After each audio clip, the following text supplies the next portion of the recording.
আমাদের একটা অদ্ভুত খাবার সেদ্ধ হচ্ছে। এইটাকে লাস্ট পর্যন্ত কী করবো সেটাই তোমাদেরকে দেখতে হবে আস্তে আস্তে। তো এইটাকে প্রথমে আমি সেদ্ধ করে নিলাম, অদ্ভুত দেখতে লাগছে, কিন্তু লাস্ট ফিনিশিং কী হয় সেটাও তো তোমরা দেখবে। আর এই কড়াতে আমি দিয়ে দিয়েছি আলু ভাজার জন্য।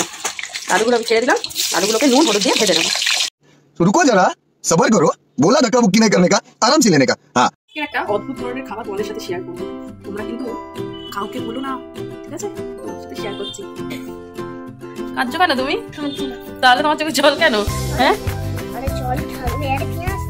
পেঁয়াজ কাটার জন্য জল? হ্যাঁ, এখন তুমি কি করছো? কি এটা কি করছো? রসুন কি করছো? রসুন ছাড়াচ্ছো?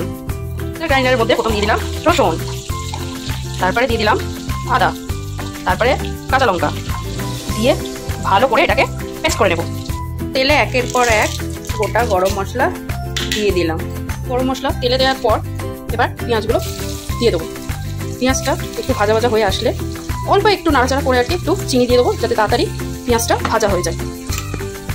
এই যে সব পেস্ট করে রেখেছিলাম সব মশলাগুলো এবার দিয়ে দেবো, দিচ্ছি। পেঁয়াজটা ভাজা হয়ে গেছে, মশলাগুলো দিয়ে এবার কষাবো।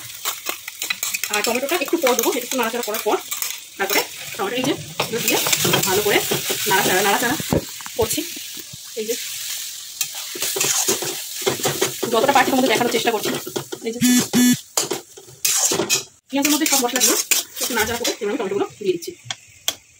টমেটোগুলো দিয়ে গ্যাসটা একটু জোরে দিয়ে আস্তে একটু জোরে দিয়ে ভালো করে কষাবো।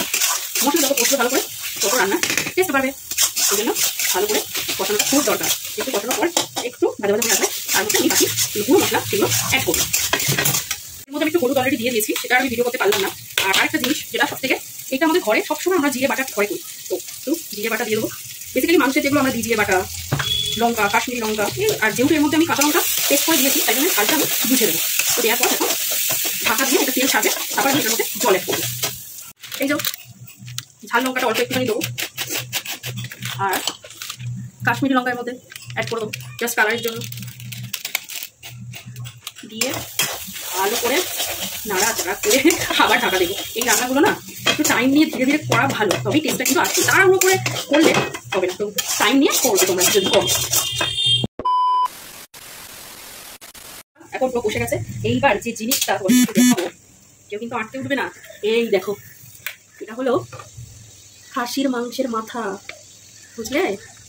অনেকে হয়তো খাও, আমরা এলিয়েন্স নয় যে উল্টো পাল্টা জিনিস খাবো।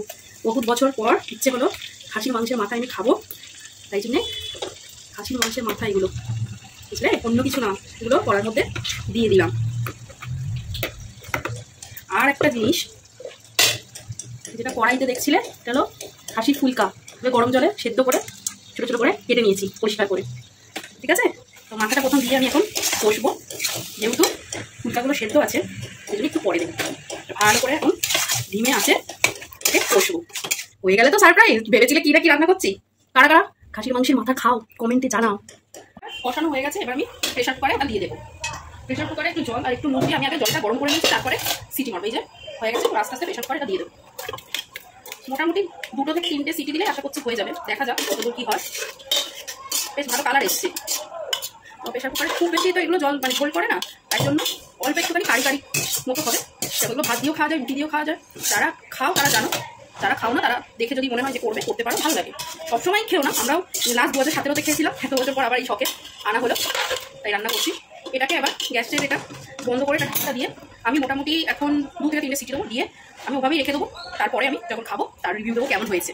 রিভিউ দেওয়ার জন্য আমি একটু নিলাম, নিয়ে সত্যি কথা খেয়ে দেখলাম দারুণ। তোমরাও ট্রাই করতে পারো বাড়িতে। ভিডিওটি ভালো লাগলে শুধু চুপি চুপি দেখে চলে যাও না, একটু কমেন্ট, লাইক, শেয়ার করে পাশে থেকো। টাটা, সবাই খুব ভালো থেকো।